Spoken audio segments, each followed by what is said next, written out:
The crystal chandelier cast its familiar glow over the mahogany dining table as I sat in my usual spot, the one furthest from my father's commanding presence at the head. 27 years old, and I still felt 12 whenever I walked through the doors of the Hartwell family mansion, still felt the weight of disappointment that seemed to follow me like a shadow through these perfectly polished halls. "So Marcus," my father's voice cut through the gentle clinking of silverware against bone china, "still playing entrepreneur, I see. Before we jump back in, tell us where you're tuning in from, and if this story touches you, make sure you're subscribed, because tomorrow, I've saved something extra special for you." I looked up from my untouched salmon, meeting his steel gray eyes that had the same shade as the business suits he wore like armor.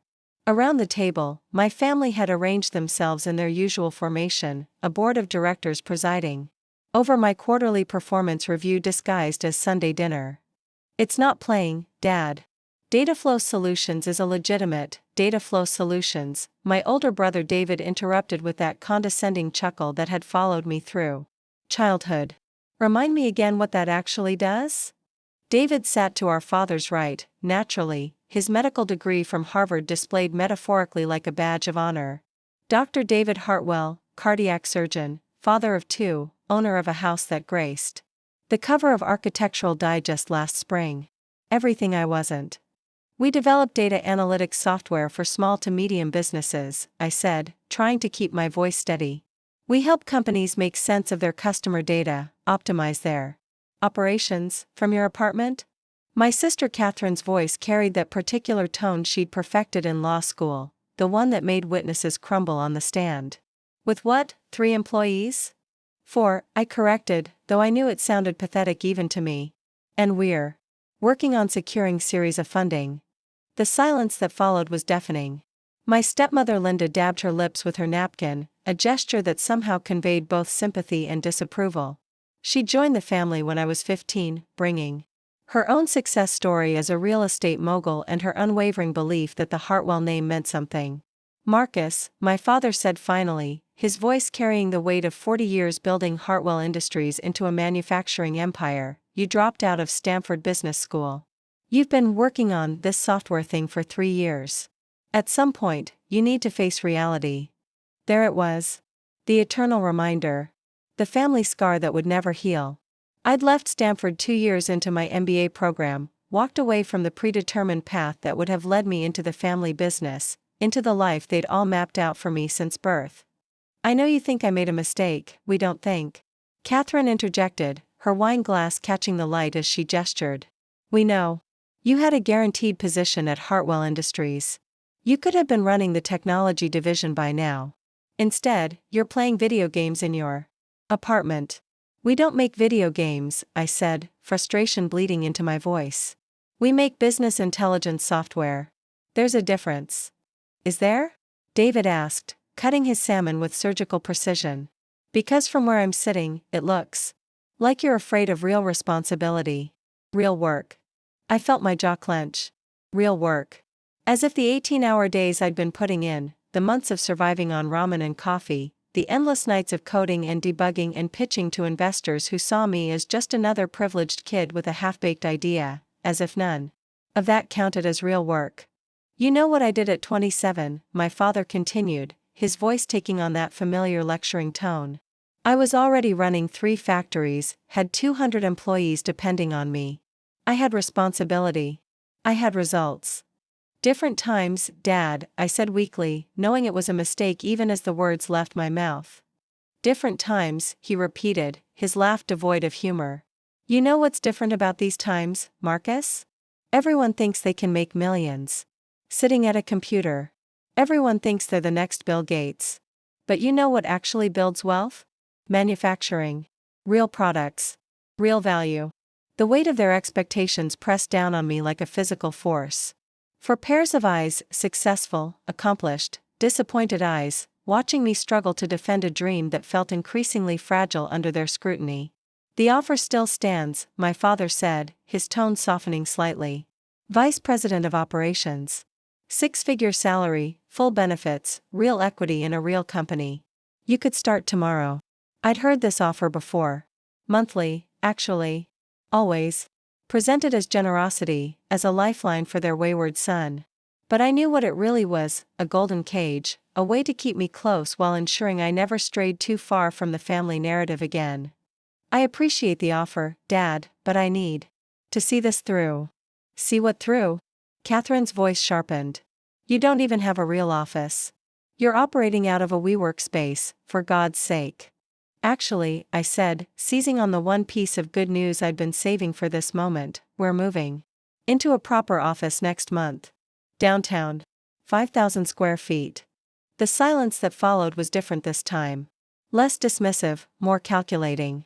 My father leaned back in his chair, studying me with the same intensity he reserved for quarterly reports. How are you paying for 5,000 square feet? Downtown, he asked finally. I hesitated. The truth was, we weren't paying for it, not yet. Marcus Chen, my business partner and the technical genius behind our software, had found an investor willing to front the first 6 months of rent in exchange for a small equity stake. But explaining that would only invite more questions, more scrutiny, more opportunities for them to find flaws in our plan. We have an investor, I said simply. An investor? David's eyebrows rose. Someone's actually willing to put money into this? Multiple investors, actually, I said, the lie coming easier than I expected. We're in talks with several venture capital firms about series of funding. It wasn't entirely false. We had sent proposals to several VC firms. The fact that they'd all politely declined or simply ignored us didn't negate the technical truth of being in talks.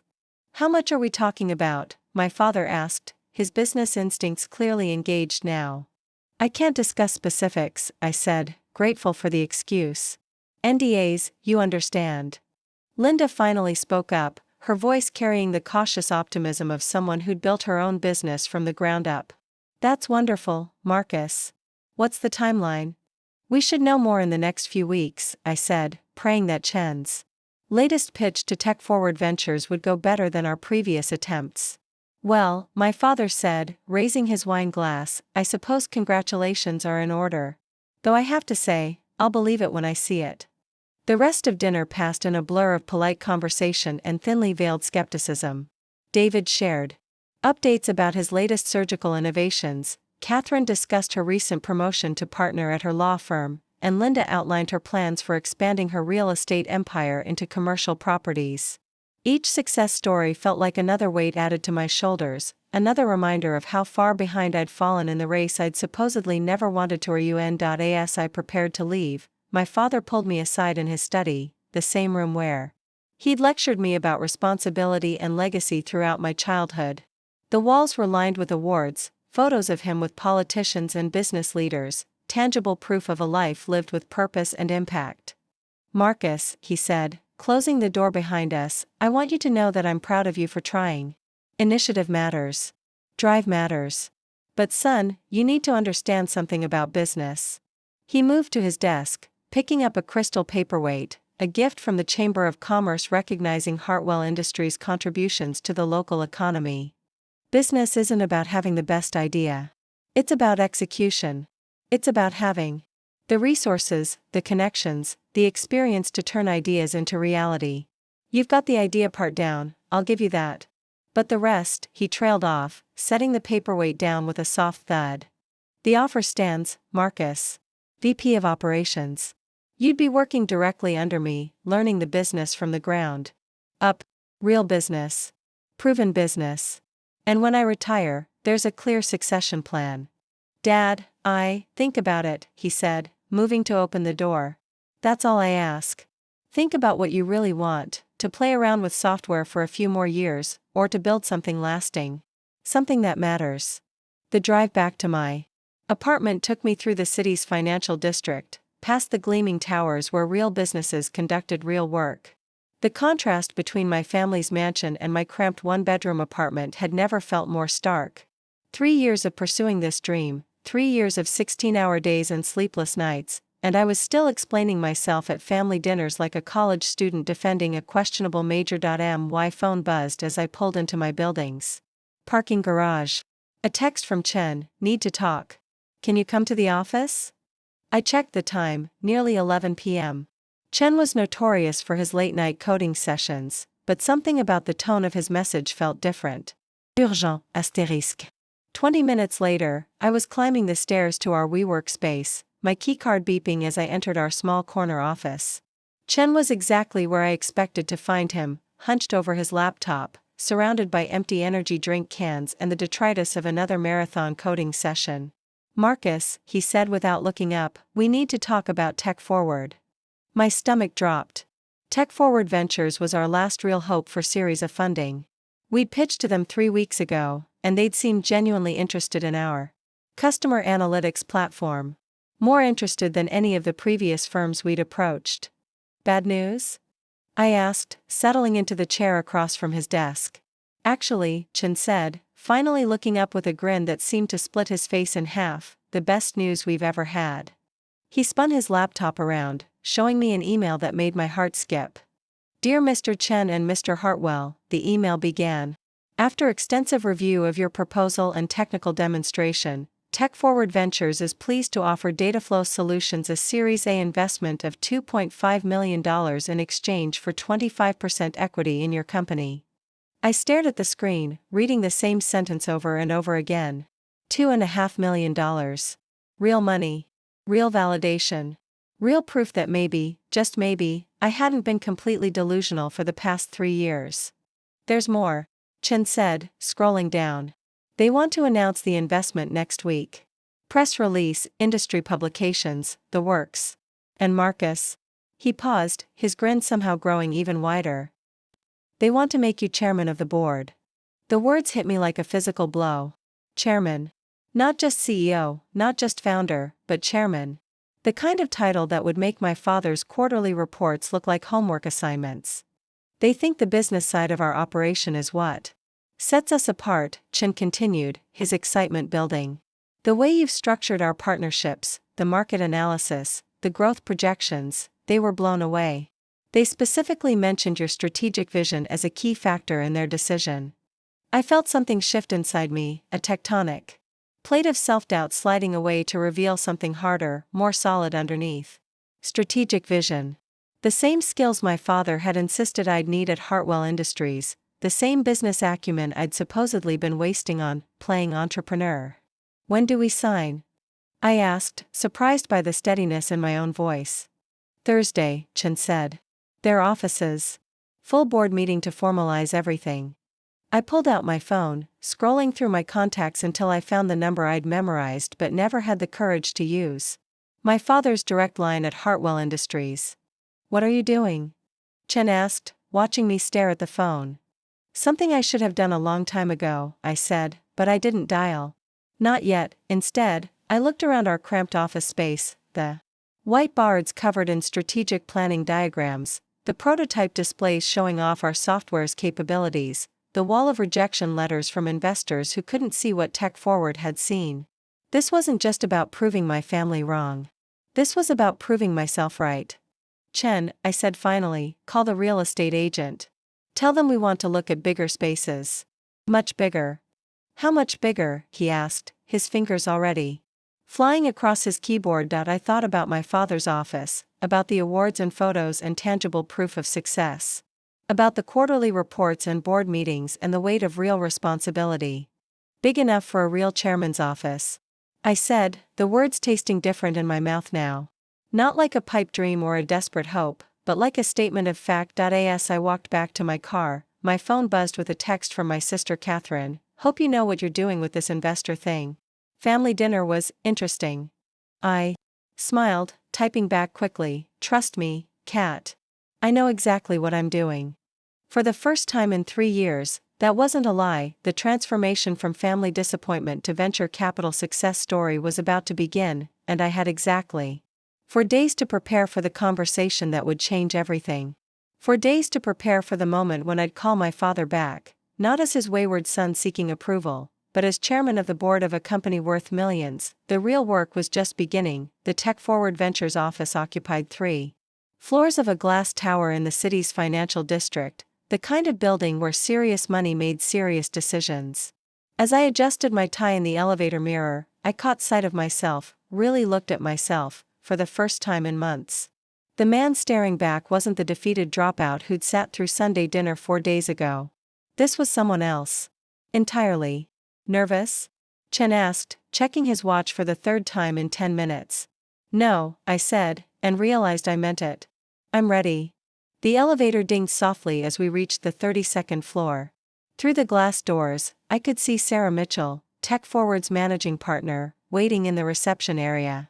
She was the kind of woman who commanded attention without demanding it, power suit, steel gray hair, and the quiet confidence that came from making billion-dollar decisions before most people had their morning coffee.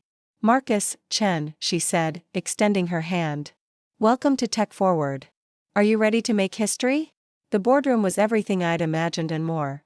Floor-to-ceiling windows overlooked the city, and the massive conference table was surrounded by faces I recognized from business magazines and venture capital rankings. These weren't just investors, they were kingmakers, the people who decided which dreams became empires. Before we begin, Sarah said, taking her seat at the head of the table, I want to be clear about why we're here. In my 25 years in venture capital, I've seen thousands of pitches. Most founders have great ideas. Some have great execution. Very few have both. She pulled out a tablet, swiping through what looked like our entire business plan. Dataflow Solutions represents something unique. Your software is revolutionary, Chen, the kind of innovation that changes entire industries. But Marcus, she turned to me, your business strategy is what convinced us to write the check. The other board members nodded approvingly as Sarah continued. The market analysis, the partnership structures, the growth projections, this is MBA-level strategic thinking executed with Silicon Valley innovation. That's why we're not just investing in your company. We're investing in your leadership. She slid a document across the table. The terms are exactly as outlined in our email. $2.5 million for 25% equity. But there's one additional element we'd like to discuss. My pulse quickened. Additional elements in venture capital usually meant complications, conditions, or worse, reduced valuations. We want to fast-track your Series B funding, Sarah continued. Based on your current trajectory and our confidence in your leadership, we're prepared to lead a $15 million round in 18 months. The room went silent. $15 million. 6 months ago, I'd been celebrating landing a $5,000 client. Now I was sitting in a boardroom where people casually discussed investments that could buy small countries. There is one condition, Sarah said, her tone becoming more serious. We want you to consider relocating your headquarters to New York.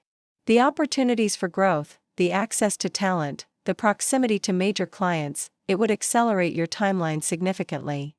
I thought about my family, about the mansion with its crystal chandelier and mahogany dining table. About Sunday dinners and disappointed looks and the constant reminder that I'd never measure up to their definition of success.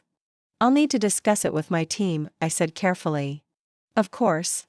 But Marcus, Sarah leaned forward, I want you to understand something. You're not just building a company. You're building a legacy. The question is, where do you want that legacy to be based? The signing ceremony was surprisingly anticlimactic. Pens scratched across paper, hands shook. And suddenly Dataflow Solutions was worth $10 million. My personal stake, $7.5 million on paper, was more than my father's annual salary. More than David's medical practice earned in 3 years. More than Catherine's law firm partnership was worth. As we walked back to the elevator, Sarah pulled me aside. Marcus, I want you to know why we really chose you. It wasn't just the business plan, though that was excellent. It was the fire in your eyes when you talked about proving people wrong. That's what drives the best entrepreneurs, not just the desire to succeed, but the need to show the world what they're capable of. She handed me her business card. My direct line is on the back. Use it if you need anything. And Marcus? Your family is going to be very proud. The drive back to the office felt surreal. Chen was practically vibrating with excitement, already planning our hiring strategy and discussing the new features we could develop with proper funding. But I was thinking about something else entirely. Chen, I said as we pulled into our parking garage, what would you say if I told you I wanted to buy a building? A building? He looked at me like I'd suggested purchasing the moon. What kind of building? The kind where we can build something permanent. something that lasts. That evening, I sat in my apartment with my laptop open, researching commercial real estate in the city's tech corridor. Not office spaces, buildings. Entire buildings that could house not just data flow solutions, but the empire I was beginning to envision. My phone buzzed. A text from my stepmother Linda, looking forward to seeing you at dinner Sunday. Your father has been asking about your investor meetings. I stared at the message for a long moment, then typed back, actually, I have something to tell everyone. See you Sunday. But I wasn't planning to wait until Sunday. I picked up my phone and dialed my father's direct line at Hartwell Industries. It was nearly 8 p.m., but I knew he'd still be there. He always was. Marcus? His voice carried surprise and something else, hope, maybe. Dad, I have news. About the investor meetings? About everything. I took a deep breath. Tech Forward Ventures just invested $2.5 million in data flow solutions. I'm now chairman of the board of a company valued at $10 million. The silence on the other end stretched so long I wondered if the call had dropped. Dad, $2.5 million? His voice was quiet, processing. Marcus, that's incredible. There's more. They want to fast-track our Series B funding. $15 million in 18 months. They're talking about relocating us to New York, about building something that could go public within 5 years. Another pause. When he spoke again, his voice had changed entirely. Son, I owe you an apology. I've been so focused on protecting you from failure that I couldn't see you were building something remarkable. Dad, no, let me finish. I've been in business for 40 years, Marcus. I know what real success looks like. And what you've accomplished, it's not just impressive. It's extraordinary. I felt something shift in my chest, a weight I'd been carrying for so long I'd forgotten it was there. I want you to know, he continued, that the offer to join Hartwell Industries is off the table. Not because I'm withdrawing it, but because you've outgrown it. You've built something bigger than what I could have given you. The next morning, I woke up to 17 missed calls and 43 text messages. Chen had apparently sent a press release to TechCrunch at midnight, and the story had exploded across social media. Stanford Dropout builds $10 million company was trending on Twitter. Business Insider wanted an interview. Forbes was calling me a rising star in tech entrepreneurship. But the message that mattered most was from my sister Catherine. Holy shit. Marcus. I'm so proud of you. Also, I need investment advice. Call me. David's message was shorter but equally meaningful. Saw the news. Dinner Sunday just got a lot more interesting. Congratulations, Mr. Chairman. Sunday arrived with unusual anticipation. I'd spent the morning with Chen, touring potential headquarters. Locations, actual buildings we could buy, not rent. The largest was a 6-story historic building in the tech district, complete with original hardwood floors and enough space for 200 employees. The asking price was $8 million. It's perfect, Chen had said, running his hands along the exposed brick walls. We could put R&D on the top floor, customer service on the second, and your office, the third floor, I'd said, imagining a space that would make my father's study look modest, with windows overlooking the city. As I pulled into my parents' driveway, I noticed something different. The usual collection of luxury cars was there, David's BMW, Catherine's Mercedes, Linda's Lexus, but there was also a catering truck from the city's most expensive restaurant. Marcus. Linda met me at the front door, her smile brighter than I'd seen in years.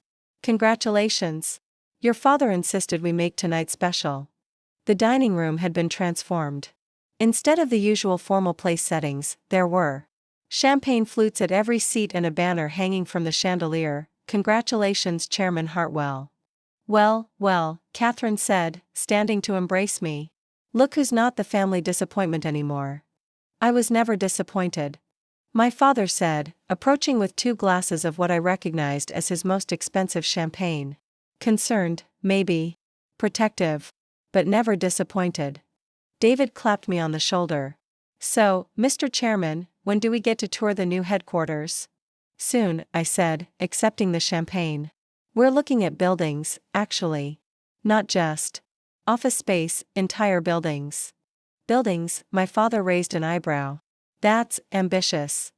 $2.5 million investments tend to expand your horizons, I said, surprised by my own confidence.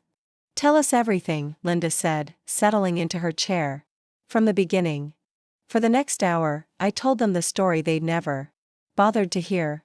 About the late nights and early mornings, about the rejections and small victories, about Chen's brilliant programming and my strategic planning.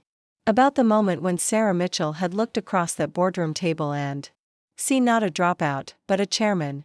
The most interesting part, I said, finishing my second glass of champagne, is that everything I needed to build this company, the strategic thinking, the business planning, the leadership skills, I learned from watching you, Dad.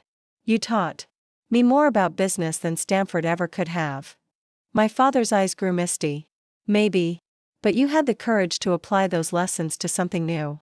Something yours. That's what makes you remarkable, Marcus.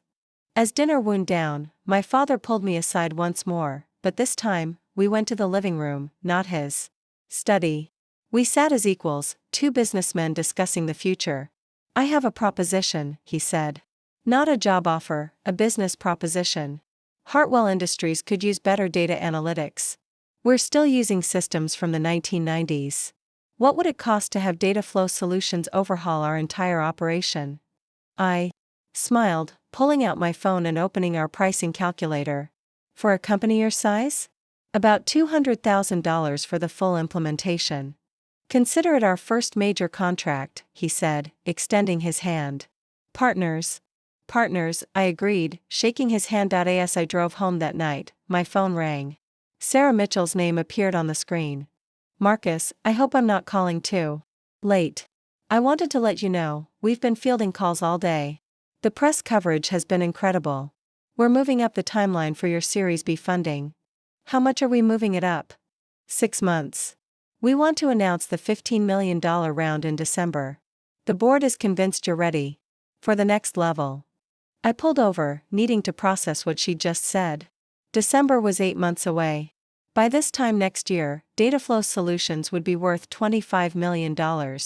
My personal stake would be worth nearly $20 million. There's one more thing, Sarah continued. Goldman Sachs reached out.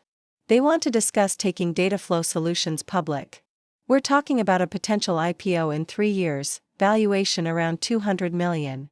$200 million. I thought about Sunday dinners and disappointed looks and the constant reminder that I'd never measure up. I thought about my father's study and the crystal paperweight and the question of what I really wanted to build. Sarah, I said finally, let's schedule a meeting with Goldman Sachs. I'll set it up for next week. Congratulations, Marcus. You've just graduated from entrepreneur to mogul. The next morning, I woke up to a different world. The business journals were calling me a tech visionary. My Stanford classmates were sending LinkedIn requests. Headhunters were leaving voicemails about executive opportunities at Fortune 500 companies, but the message that mattered most was from Chen, saw the Goldman Sachs rumors online. Are we really doing this? I typed back quickly, we're not just doing this. We're going to dominate this industry. At the office, I found Chen surrounded by resumes. In the 18 hours since the TechCrunch article, we'd received over 300 job applications, including several from former Stanford classmates who'd questioned my decision to leave school. Marcus, Chen said, looking up from his laptop. I just got off the phone with Microsoft. They want to license our analytics platform for their Office suite. They're offering $8 million for a 3-year exclusive. $8 million. For one contract. With one client. What did you tell them? That I'd have to discuss it with the chairman, Chen grinned. So, Mr. Chairman, what do you think? I walked to our small window, looking out at the city below. Somewhere out there, my family was probably still processing the transformation they'd witnessed at dinner. Somewhere else, Sarah Mitchell was preparing for meetings that would reshape our entire industry. And somewhere in between, Marcus Hartwell, the dropout, the disappointment, the dreamer, was becoming something none of us had imagined. I think, I said, turning back to Chen, we're just getting started. By the time I called my father that afternoon, the Microsoft deal was signed, the Goldman Sachs meeting was scheduled, and Dataflow Solutions had officially become one of the fastest-growing companies in the tech sector. Dad, I said when he answered, remember when you asked me What I really wanted. Whether I wanted to play around with software or build something lasting. I remember. I figured it out. I want to build an empire. And I want to do it with the family name on the door. The silence on the other end was different this time. Not disappointment or concern, but something approaching awe. Well then, my father said finally, I suppose we better make sure you have a door worthy of the name. 3 months later, Dataflow Solutions moved into its new headquarters, a 6-story building in the heart of the tech district, purchased with cash. The third floor housed my office, with floor-to-ceiling windows and a view of the city that made my father's study look quaint. The nameplate on my door read, Marcus Hartwell, Chairman and CEO. The family photo on my desk showed 5 people at a dinner table, all of them smiling, all of them proud. But the best part wasn't the photo, it was the small bronze plaque next to it, a gift from my father. Success isn't about proving others wrong. It's about proving yourself right.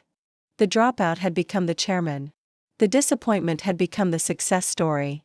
And the family dinner conversations would never be the same again. After all, it's hard to criticize someone's career choices when they're worth more than the rest of the family combined. The real victory wasn't just in the money or the recognition, it was in the moment when my father stopped seeing me as his failed son and started seeing me as his successful partner. Sometimes the best revenge isn't about destruction at all. Sometimes it's about transformation so complete that the old definitions of success become irrelevant, and sometimes, the best way to prove you're not a dropout is to become the kind of success they never imagined possible. Up next, you've got 2 more standout stories right on your screen. If this one hit the mark, you won't want to pass these up. Just click and check them out. And don't forget to like, subscribe and turn on the notification bell, so you don't miss any upload from us.